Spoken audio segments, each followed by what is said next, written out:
Chilli powder అన్ని రకాల వంటలకు పచ్చళ్లకు సరైన chilli powder. No colour no chemicals. బానే మొదలెట్టావు.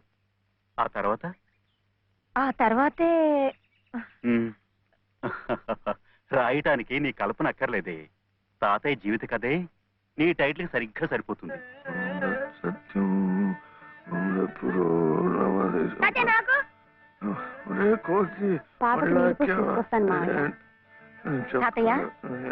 తాతయ్య ఈసారి కథల పోటీల్లో నాకింకా మంచి పేరు వస్తే నీకింకా ఇష్టమేగా. మళ్ళీ ఫస్ట్ ప్రైజ్ వస్తే నీకింకా ఇంకా సంతోషమేగా. సంతోషమే. అయితే నీ కథ చెప్పవా, నేను రాసుకుంటాను. నాకు అంటూ వేరేగా కథేం లేదు. మీ నానమ్మ కథే నా కథ. పోనీ అదే చెప్పు తాతయ్య, నేను రాసుకుంటాను. అది 60-70 ఏళ్ల కథ. తాతయ్య నాకు 100 ఏళ్ల కథ కావాలి, చెప్పు తాతయ్య.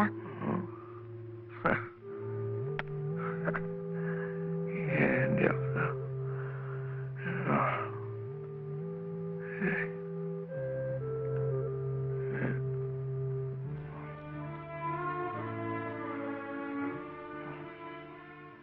మీ నానమ్మ చాలా కష్టపడింది. చిన్నతనంలోనే పసుపు కుంకుమం తీసుకెళ్ళిపోయాడు ఆ దేవుడు. మీ నాన్న ఒరే బాగా వీడు ఏంటది, వీడు ఇంతవాడుగా ఉన్నప్పుడు వాడిని వెంట పట్టుకొని సార్ సార్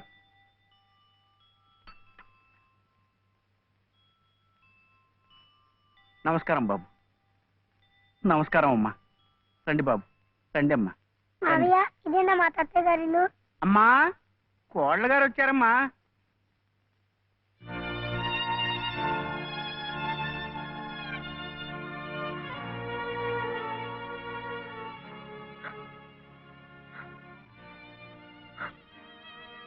అమ్మా లలిత, లలిత,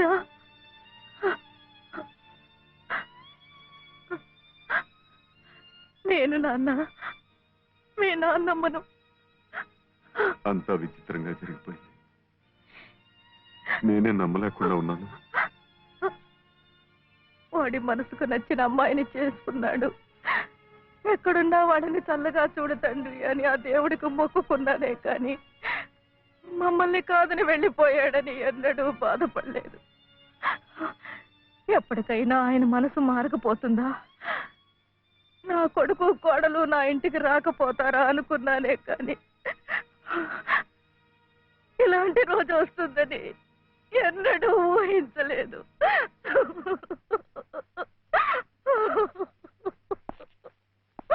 ఎక్కడికి, ఎవరికి? కోడలు గారు బాబు వాళ్ళు వచ్చారు. ఎవరి కోడలు?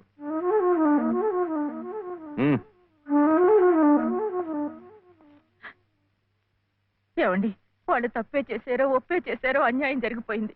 కనీసం ఆ పిల్ల మొహం చూసైనా ఈ పసికందరు చూసైనా వాళ్ళని కనికరించండి. రాజేశ్వరి, నా మాట కాదని ఈ పిల్లను పెళ్లి చేసుకున్నాడని నా కన్న కొడుకుని ఇంట్లోంచి పొమ్మన్నాను. పాడైపోయాక వీళ్ళెవరు రావడానికి? రావు గారు, మీరే అలా అంటే వాళ్ళు ఎక్కడికి వెళతారు, ఎలా బతుకుతారు? ఎలా బతకాలని నన్ను కాదని నీ చెల్లికి పెళ్లి చేసావు, అలాగే బతకమన్ను. అంత మాట అనకండి. వీళ్ళని సరిగ్గా పోషించే తాహత లేకే మిమ్మల్ని ఇలా అర్థిస్తున్నాను. మీరే కాదంటే ధర్మసత్రాలున్నాయి, అనాథాశ్రమాలున్నాయి. వద్దండి, ఇలా పంతాలకు పోయే ఉన్న ఒక బిడ్డలో పోగొట్టుకున్నాం. ఇప్పుడు మిగిలిన ఈ రక్త సంబంధాన్ని కూడా. రాజేశ్వరి, నాతో వాదులాడి మన సంబంధం కూడా తెగతింపులు చేసుకోకు. రావు గారు, మీరొక్కసారి పెద్ద మనసుతో ఈ పసివాడి పరిస్థితి ఆలోచించండి. అన్నయ్య, బాబు,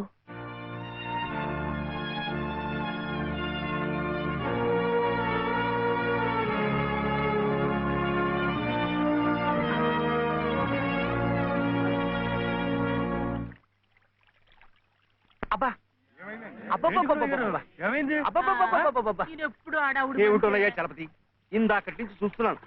జరిగిన దానికి అక్కడే కూర్చుని ఓ నిట్టూర్పు విడిచేద్దామంటే ఏది నిట్టూర్పు రాందే, ఒట్టి సొట్టూర్పే గాని. నువ్వా ఒకే అన్నవి, ఆ అమ్మాయి ఒకే చెల్లెలు, మీది సామాన్యమైన కుటుంబం. దీనికి పెద్ద నిట్టూర్చాల్సిన అవసరం లేదు. ఎందుకంటే దేశంలో కోట్లాది ప్రజలు మనలాంటి వాడే కాబట్టి. ఒక కోటీశ్వరుడు కొడుకు తండ్రిని ఎదిరించి మన లలితమ్మను పెళ్లి చేసుకున్నాడు అంటే ఇది పెద్ద నిట్టూర్చాల్సిన విషయం కాదు. లక్షల పెళ్లిళ్ళు ఇలాగే జరుగుతున్నాయి కాబట్టి. కానీ 5 సంవత్సరాలు తిరగకుండానే అమ్మాయి 5వ తరం పోగొట్టుకుని పుట్టింటికి తిరిగి వచ్చేసిందే, అది నిట్టూర్చాల్సిన విషయం. అప్పుడే నిట్టూరు చేశాను.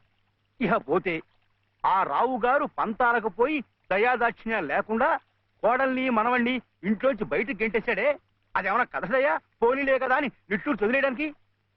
అదే అక్కడ కూర్చుని తలుచుకుని గుండె తరుక్కుపోయి, బాబు గుండె తరకపోయిన ఉండు, అప్పుడే సొట్టూర్పు వచ్చేసింది. సరే, ఆ విషయాన్ని వదిలే. మనం నిట్టూర్చి ఆ రావు గారు సొట్టూర్చాలంటే ఒక్కటే మార్గం ఉంది. ఆయన్ని కోర్టుకి ఈడ్చి భరణం కక్కించడమే. ఇంకా ఎందుకులేండి వీధిని పట్టాం? ఏదో భగవంతుడు దానికి అలా రాసి పెట్టాడని సర్దుకుపోవటమే మంచిది. ఇలా సర్దుకుపోతే తన బాధ్యత తగ్గిపోయిందని దేవుడు కూడా నిట్టూరు చేస్తాడు. నా మాట విను ఉభయకుశలోపరి. మైసూరెద్దు లాంటి మేల్జాతి లాయర్ని పెట్టి ఆ రావు గారిని గానుగలో తెలక చెక్కలా నలిపేసి భరణం పిండేద్దాం. ఈ పిండుదల నిమిత్తం ప్రస్తుతానికి 2 శాతాలు, ఓ 200 ఇచ్చేయి. ఆ తర్వాత పని జరుగుదలను బట్టి శాతం. అర్థమైంది కదా? ఇద్దు గాని. గురవయ్య గారు, అరచేతులు స్వర్గం చూపించకండి. అసలే చలపతి బాబు గంగోలు అంటువాడు. అందరిలాగా ఆయన్ని కూడా గాను కట్టి తిప్పకండి. ఓ వెంకటస్వామి, చీటీ గుడ్డని పట్టుబట్టని ఒకే బండకేస్తుంది. నువ్వు ఎవరిని ఎలా చూడాలో నాకు చెప్తావా? మీకే చెప్పాలయ్యా. ఆ దేవుడి గుళ్ళో దీపారాధన కూడా కలిసి నుండి పంపించారు రకం మీరు. ఈ విషయం ఆ దేవుడే పట్టించుకోవడం లేదు. మానవ మాత్రం నువ్వేమిటి? నువ్వు నోరు పోయి. అమ్మమ్మా వింటున్నాను, చెప్పవే. అనంతలక్ష్మి గారింట్లో వాళ్ళ పాప ఆయన తొట్లో వేస్తున్నారట. ఏమైనా ఇస్తే బాగుంటుందేమో. మీ నాన్నకు పుచ్చుకోవడం తప్ప ఇవ్వడం అలవాట్లేదుగా. అయినా ప్రద్దానికి నన్ను అడుగుతారేమిటే? మీ నాన్నని పిన్నిని వదిలేసి. సర్లే, నిన్నింకేం అడగను పో. మీ బావను అడుగుతావా? అస్సలు అడగను. ఇప్పుడు అలాగే అంటావు. రేపు తాళి కట్టాక అస్సలు వడ్డీ కలిపి గుంజుతావు. బావతోనా? పెళ్ళా? రమ్మన్న తెమ్మని బంతికి. ఏమే వాడికి మహారాజు. అందుకే పట్టాభిషేకం చేసి గౌను మీద కూర్చోబెట్టాను. నేను వచ్చేదాకా ఉండమని.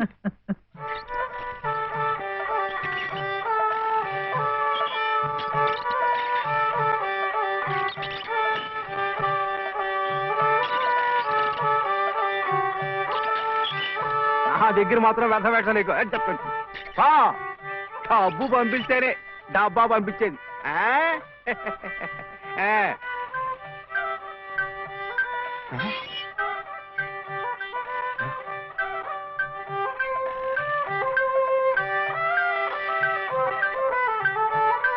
అయ్యో, అమ్మో,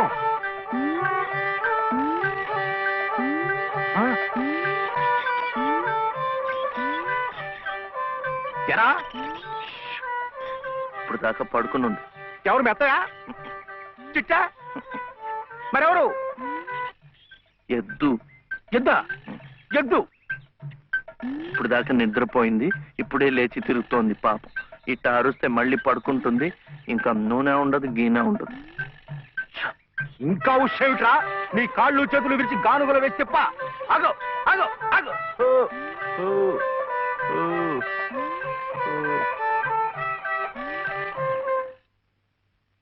చెప్పానుగా పడుకుంటుందని. ఇప్పుడు కాడి మెడ మీద వేసుకుని నువ్వే తిరుగు. తిరుగుతాను. లే రే, ఆ నూనెంతా డబ్బాలో ఇస్తావు. ఎంత నూనె తగలడిపోయిందో. ఏమిట్రా? ఇది అమ్మకూడదు, మట్టిలో కలిసిపోయింది. ఒంటికి రాసుకుని తలంటుకో. అంటుకుంటా. కాంతం కాంతం, నువ్వు వెళ్ళి పత్రం పట్టరా. రౌతు కొద్ది గుర్రమని ఊరికే అన్నారటోయ్. బుర్రలేని వెధవ కూర్చున్నాడని తెలిసి అది వెనక్కి తిరిగి తెచ్చింది. ఇది అలవాటై రేపు నేను కూర్చున్నా వెనక్కి తిరిగి తెచ్చి నన్ను వెధవం చేస్తుంది. ఏమిటా ఇది? నేను దమ్మన్నానా? నా నెత్తిరేసి కొట్టు. పత్రం కాదు, పత్రం, స్టాంప్ పేపరు పట్ట. మళ్ళీ సంతకం పెట్టాలా మావయ్య? అవును. నేను పెట్టను. ఎందుకని? నాయనమ్మ పెట్టద్దంది. పెట్టకపోతే ఈ నష్టం ఎవరు భరిస్తారా? ఎవరు భరిస్తారు? డబ్బా నూనె ఖరీదని తెలుసా? 200 నీ బొంద. ఇది మీ నాన్న మీద జిడ్డావదం కాదు, ప్రశస్తమైన నువ్వుల నూనె. డబ్బా నూనె ఖరీదు సహస్రం. 1000 రూపాయలు. 3 డబ్బాలకి 3000. ఇవో తీసుకో, పెట్టు.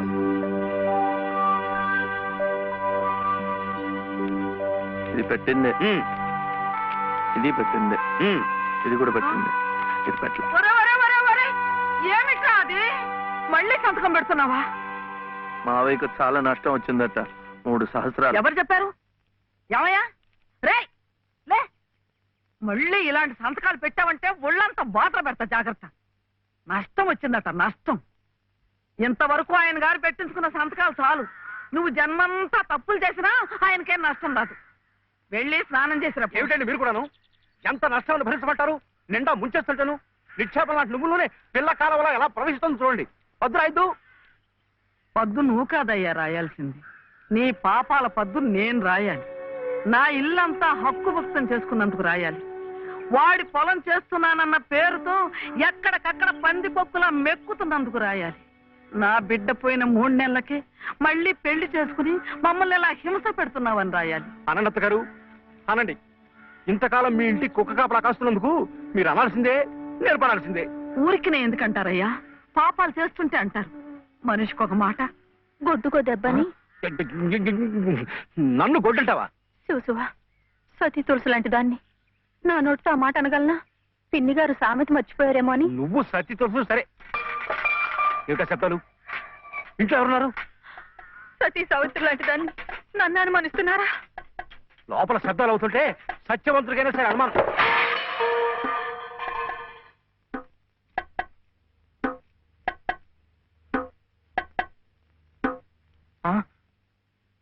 చూడు నాన్న, నీకు దిష్టి తగులుతుందని చాటుగా పలహారం పెడితే సీతమ్మ లాంటి దాన్ని నన్నే అనుమానిస్తున్నారు. రామచంద్రుడి కనుక అనుమానించానే, ఏం తప్ప? నువ్వు రామచంద్రుడు కాదయ్యా, రావణాచంద్రుడు. ఆ విషయం తెలియకే బంగారం లాంటి నా కూతురు గొంతు కోసేసినాను. అవకాశం దొరికింది కదా అని నా ఇంట్లో తిష్ట వేసి మేసేస్తూ మీరే నా గొంతు కోశారు. సిగ్గు లేకపోతే సరి. సిక్కు లేదని అమ్మ అన్నాడు. అవునన్నా, నేను ఇప్పుడే గోదాట్లో దూకుసేస్తా. నీతో పాటే నేను చచ్చిపోతానన్నా. రా తల్లి. అగో, ఇదే ఈతల పోటీలు అనుకున్నారంటే ఒకళ్ళ వెనకాల ఒకళ్ళు దూకడానికి చావడానికిను. మీరెవరు చావక్కర్లేదు, మీరు ఇక్కడే బతికి చావండి, నన్ను చంపండి. పట్టు సీర తెస్తానని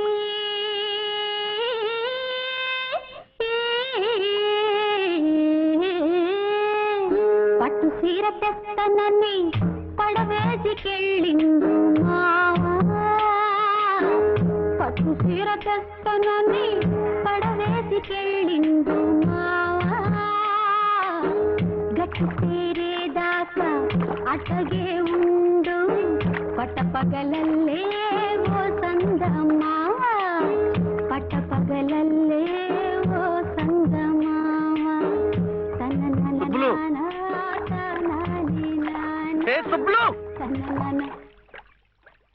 ఏం శివయ్యా? అదేమిటి పట్టపగల్లో చందమామ గురించి పాడుతున్నావు? అడుగు, వచ్చాడుగా. ఎక్కడా? ఏడి? నువ్వే. ఏ కాదా? గుండ్రటి మొహం, చక్రాల్లాంటి కళ్ళు, ఎన్నెలల్లే నవ్వు. అయితే పాడుకో. ఏ శివయ్య, కాస్తిటొచ్చి ఈ ప్రద్దెళ్ళు అందడం లేదు. వీపు అందకుండా ఎందుకు పెట్టుకున్నావు? మీ ఆడాళ్ళతో ఎప్పుడు ఇదే గొడవ. తాలిబొట్టు తెస్తానని తాళరేవుకెళ్ళిండు మావా. తాలిబొట్టు తెస్తానని తాళరేవుకెళ్ళిండు మావా. ఆలినయ్యేదాకా వెళ్ళిపోమాక ఎన్నెలమ్మ తోడు సందమా. ఎన్నెల్లమ్మ తోడు సందమావా. ఎన్నెల్లమ్మ. ఏమైంది? అవును, వెంకటస్వామి తాళ్ళిబొట్టు తీసుకురాగానే నీకు పెళ్లి అయిపోతుంది అన్నమాట. ఎట్టా అవుద్దయ్యా, నాకంటే పెద్దాడివి, నీకే కాంది. నన్ను చేసుకోనందిగా, ఇంకెట్ట అవుతుంది? ఎవరంది? మా మావయ్య కూతురు చిట్టి. బంగారు కొండవి, నిన్న అంది. ఎందుకంది? మా నాయనమేమో శివయ్యని నీ మొగుడు చిట్టి అంది. చిట్టేమో నేను నీ పెళ్ళానా బావా అని నన్ను అడిగింది.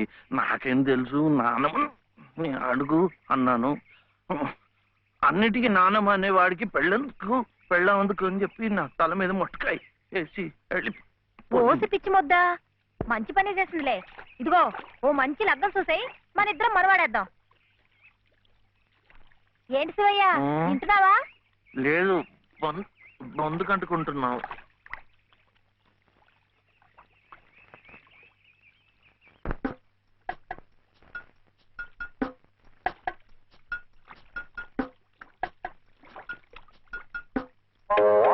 ఏం శివయ్య పెండనగానే చేతికేదో కరెంట్ వచ్చినట్టుగా ఉంది. అంటే కర్మ, మను అయితే మన ప్రేమ పట్టపగ్గాలు ఉండవు. ఊరి సచ్చినోడా నువ్వా? వెళ్ళలా ఏటే సుబ్బులు, చెయ్యి మారగానే సాకు తగిలిందటే చుట్టుకున్నావు. పట్టేవాళ్ళ బుద్ధేంటో ఆ చెయ్యి వాటంలోనే తెలిసిపోద్ది. అమ్మా!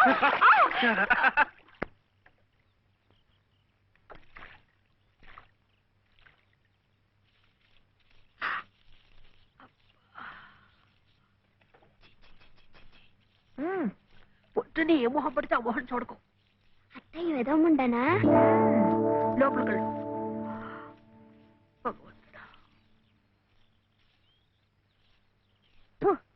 పొద్దున్నే నీకెందుకులే మా పళ్ళు, అవి అక్కడ పడేసి లోపలికి వెళ్ళు. పర్వాలేదులే వదినా, ఇందులో తప్పే ఉంది. తప్పే ఉంది అని నిలదీసి అడిగితే నేనేం చెప్పను? నిన్న పొద్దున్నే నీ మొహం చూశాక ఆ పక్కింటి ఆయన కాలు జారిపడ్డాయట. వాళ్ళ ఆవిడ ఒకటే తిట్టిపోసింది. పొద్దునే లేచి ఎవరైనా కాస్త మంచి మొహం చూడాలనుకుంటారు పాపం. ఏమే నీళ్ళు, నువ్వు వెళ్ళి కాస్త కాఫీ పని చూడమ్మా. వెళ్ళు.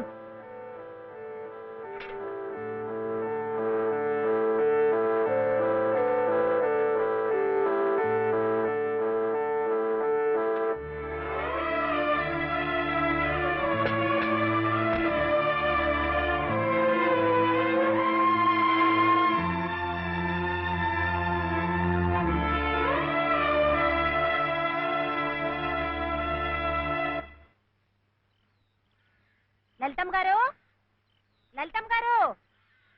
లలితమ్మ గారు. అదేమిటి రోజు ఎంతగానో దుర్గమ్మ గారు అని నా పేరు పెట్టి పిలిచేదానివి, ఈ రోజేమిటి లలితమ్మో అంటా గావుకేకలు దుర్గమ్మ లలితమ్మ అయిపోయింది ఏమిటి? అదెట్టా అవుతుందమ్మా, దుర్గమ్మే, లలితమ్మే. నా జాకెట్ నా లాగు నా చొక్కా ఎక్కడా? ఇదిగో బాబు, తమ చీరలు 2 రాసుకోండి. ఒరే చెంప అక్కడ పెట్టరా.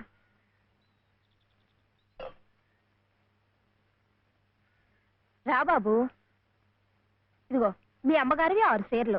జాకెట్లు ఇదిగో ఉన్నాయి. ఇవి నీ షర్ట్లు నిక్కర్లు, జాగ్రత్తగా పట్టుకెళ్ళు. అమ్మో ఇన్ని బట్టలే?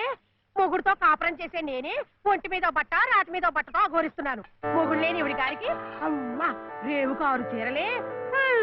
ఇట్ట ఈ స్త్రీలకి ముస్త్రీలకి ఆయన గారి సంపాదన అంతా తగలేస్తే నేను నా బిడ్డలు అడుక్కు తినాల్సిందే. చిచ్చి మీ బట్టలే అనుకున్నాను. నీ మనసు కూడా నీరకాయ పట్టి మురికెత్తిపోయింది. ఒక్కసారి మీ ఆయన గారు ఉడకేసి ఇస్త్రీ చేస్తే నా స్వామి రంగా. ఏమిటే గొడుగుతున్నావు? అబ్బే ఏం లేదమ్మా.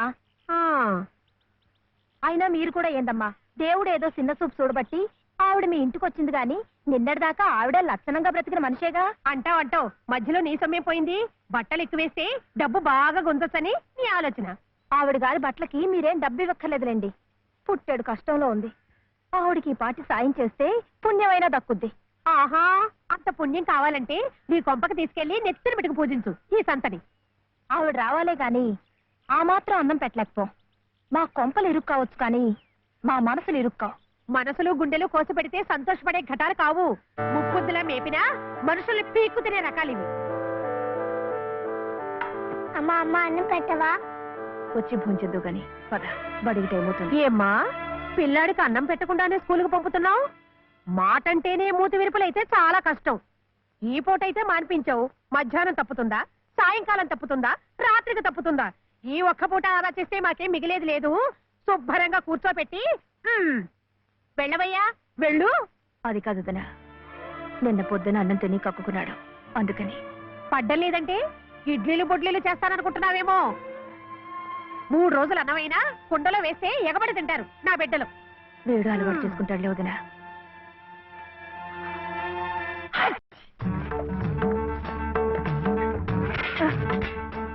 ఇక్కడ గొడిగే. నీకు వర్షం వస్తుందేమోనని. సరే సర్లే, ఎక్కడైనా పెట్టు. రామ రామ. ఏయ్, ఇక్కడ కాదు అక్కడ.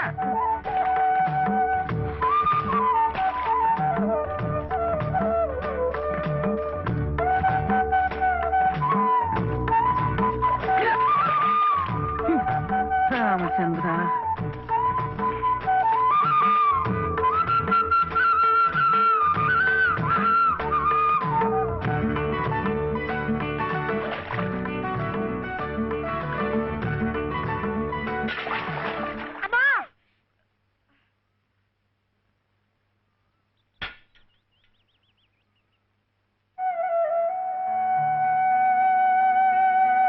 అయ్యయ్యో ఏమిట్రా ఈ తలసెక్క పనులు?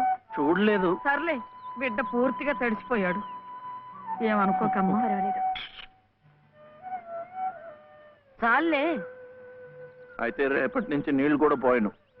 ఒరే, ఇదంతా నా కోసం అట్రా, నీ కోసం కాదు. ఏది చేసినా భక్తితో చెయ్యాలయ్యా. అయితే ప్రసాదానికి వెళ్ళినా వెళ్ళు. ఓం రాజాతిరాజాయ ప్రసహ్య సాహినే నమో వయం వై శ్రవణాయ కుర్మహే సమే కామాం కామకామాయ మహ్యం కామేశ్వరో వై శ్రవణో దదాతు. ఇంకా నైవేద్యం కాలేదురా. శ్రవణో దదాతు.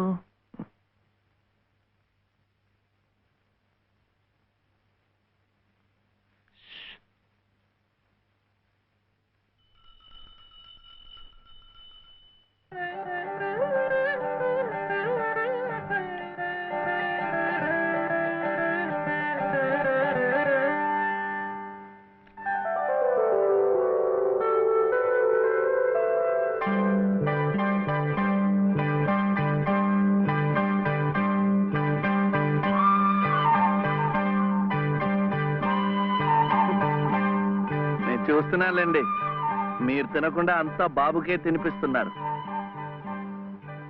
తీసుకోండి. నాకు లేదనా? నేను మళ్ళా అడిగితే ఇస్తారు. ఈ గుడి మాకు బాగా తెలుసు. నేను మా నానమ్మ రోజు వచ్చి ఇదంతా కడిగి ముగ్గులేస్తాంగా. తీసుకోండి, తీసుకోండి. తీసుకోమ్మా. అసలు దేవుడు గర్భగుడిలో ఉంటే వీడు ఊరేగింపుకు వెళ్లే ఉత్సవ విగ్రహం లాంటి వాడు. పుణ్యమే. రాజమ్మా, ఆ అమ్మాయి ఎవరో తెలుసుగా? మన చలపతి చెల్లెలు లలిత. అలాగా? నేను గుర్తుపట్టలేదు.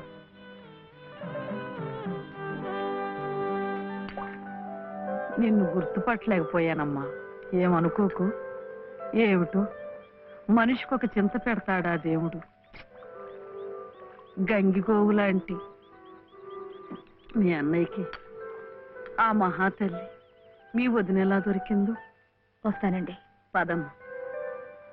చూడమ్మా, ఇంత చిన్నతనంలోనే నీకొచ్చిన కష్టం సామాన్యమైంది ఏం కాదు. ఇలాంటప్పుడే మనసు చిక్కబట్టుకోవాలి. నేను ఎన్ని ఎదురు దెబ్బలు తిన్నానంటావు? కళ్ళ ముందే కాపురం చేస్తున్న కూతురు పోయింది. కొడుకు కోడలు పోయారు. చిన్నతనంలో జరిగిన ప్రమాదంలో మెదడికి దెబ్బ తగిలి నా మనవడు ఇలా అయిపోయాడు.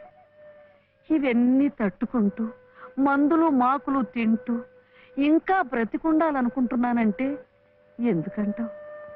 నా మీద ఆధారపడ్డ వాడి కోసం, నా మనవడి కోసం. భగవంతుడా, వాడి బుద్ధి పెంచకపోతే పోయే. ఏ కల్మషం ఎరగని ఆ పసితనాన్ని అలాగే ఉంచు. చెప్పింది చేసే పట్టుదల, దీక్ష అవైనా ఇచ్చావు, అంతే చాలు అని రోజుకొక్కసారి ఆ దేవుడికి గుర్తు చేయటానికి ఈ కట్టిని ఇలా ఉంచాను. అమ్మా, ఊరికెళ్ళొద్దు. చాదస్తం అనుకోకపోతే ఒక్క మాట చెప్తాను తల్లి. నువ్వు కూడా ఒక మంచి రోజు చూసుకుని ఈ గుడి ప్రాంగణం తుడిచో, మెట్లు కడిగో, ఇంత సేవ చేసుకో. అంత మాత్రాన బాధలు తీరిపోతాయని కాదమ్మా. ఆ భగవంతుడి అనుగ్రహం ఉంటే ఈ కష్టాల సముద్రంలో పడి కొట్టుకుపోకుండా కనీసం మోకాటి లోతునైనా సాగిపోగలమని ఆ లలితమ్మ ప్రసాదాలు పెట్టి పిల్లాడిని స్కూలుకు పంపుతోందంటే ఆ వదిలి గారు ఎంత అమానుషంగా ప్రవర్తిస్తోందో ఆలోచించు. అగో నీ ఇష్టం వచ్చినప్పుడు అలా రావడానికి పోవడానికి ఇది ఏమన్నా ఇదనుకున్నావా? టీ గుంజీలు ఏదో పొరపాటు అయిపోయింది. రేపటి నుంచి వాడి టైంకి వచ్చేస్తా. రేపటి సంగతి రేపు చూద్దామమ్మా. ఈ క్లాస్ అయ్యేదాకా గుంజీలు వేద్దావా అని. అప్పుడు కానీ రాంగ్ కుదరదు. ఒరే ఒరే ఏమిట్రా ఇది?